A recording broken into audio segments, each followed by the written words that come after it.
When you are experiencing a shift in your space, that space may have been steady, it may have been peaceful, content, normal for you. And now there is something causing a shift in your energy. Not in a positive way. It makes you realize how sacred your space is and how you want to keep it that way. Doing what you have to do for your peace of mind, for your soul, for your overall peace is necessary. Detachment has never been an issue. I was raised in a very temporary circumstance. It's a foundation for me. I can always pull from that. I've been here before, that it's okay. Not saying it's normal, or this is the way life should be, or life is going to go, but just that when those times come about, I know everything's going to be okay. I have lived through this already in my past life, in my past years. And when dark time falls, and I'm sitting in dark spaces literally, I know as I'm still here, they will come and go. Because I might not be invited to an event. I won't celebrate a certain occasion, which will certainly lead me to stay in a space that's familiar, a very isolated place. I would always say this is nothing new. My human emotions for longing for peace and happiness. Overall spaces that I can express with people I feel vulnerable with. In that dark room I sit while the world celebrates, there's a bit of sadness, anger, natural emotion. What always helped was a past reassurance. As long as you know why you're doing it and what you're doing it for, reasons on why you choose not to participate, then it will be okay at the end of the day.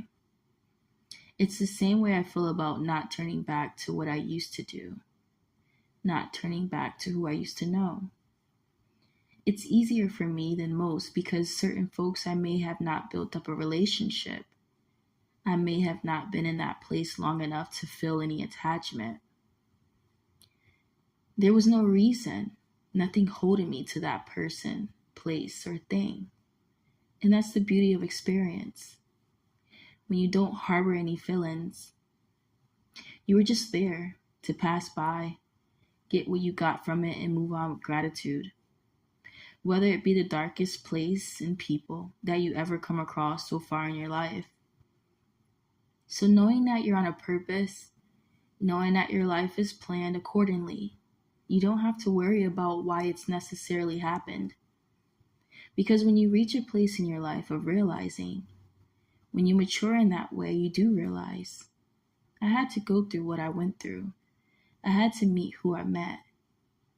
There's a lot of understanding from how I acted, why I did the things I did. You start to see your spirit, you get in touch with it.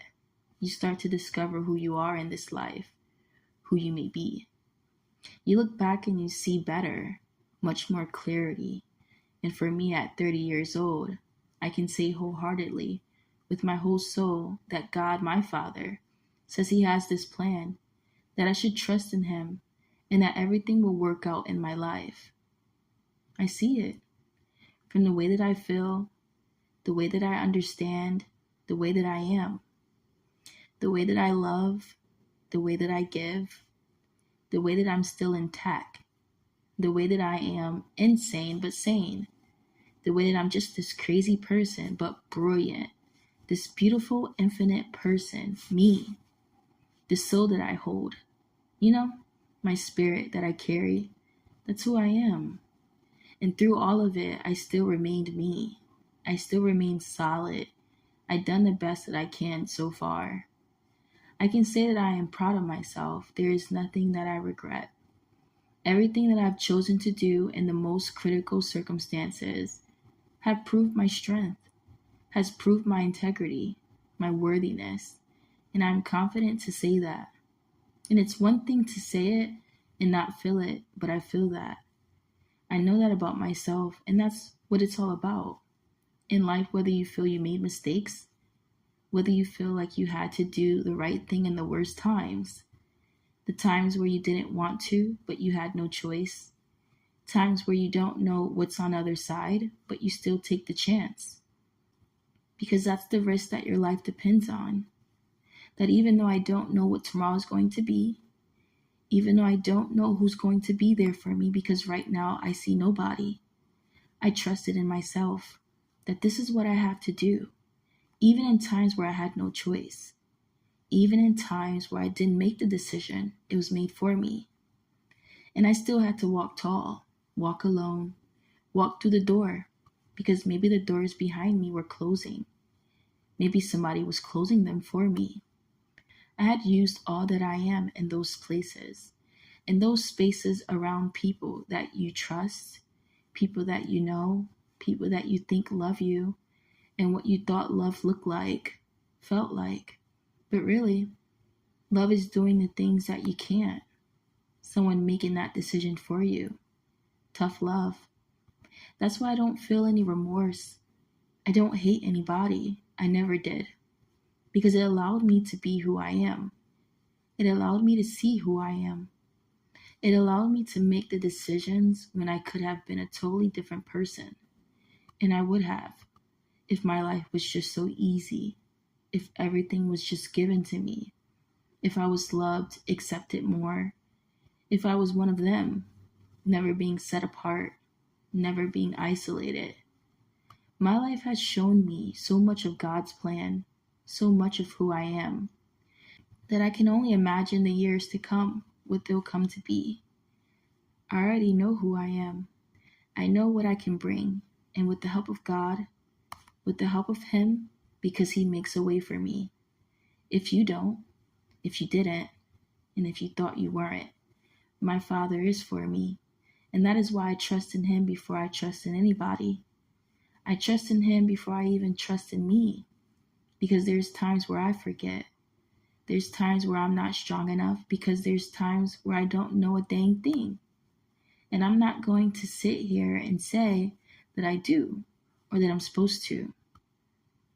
There is so much uncertainty in me, but at the same time, so much sureness in who I am.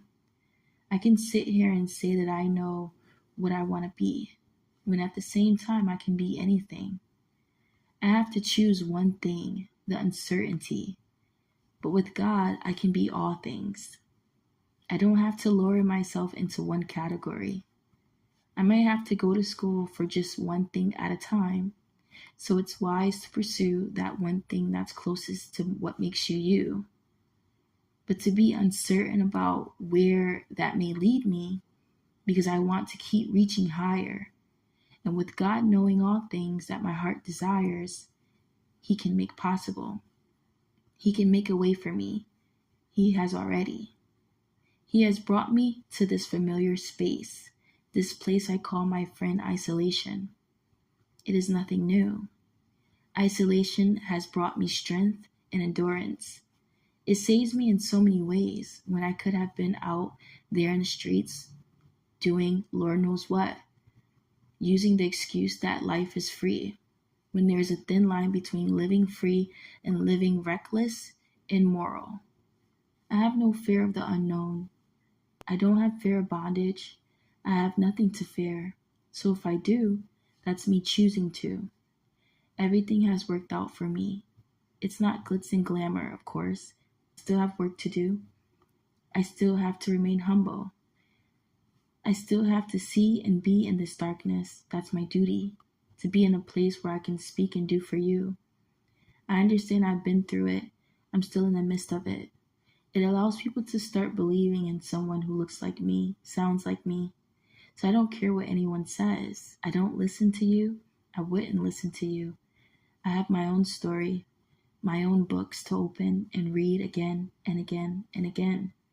I got my own self-reflection, my own evaluation.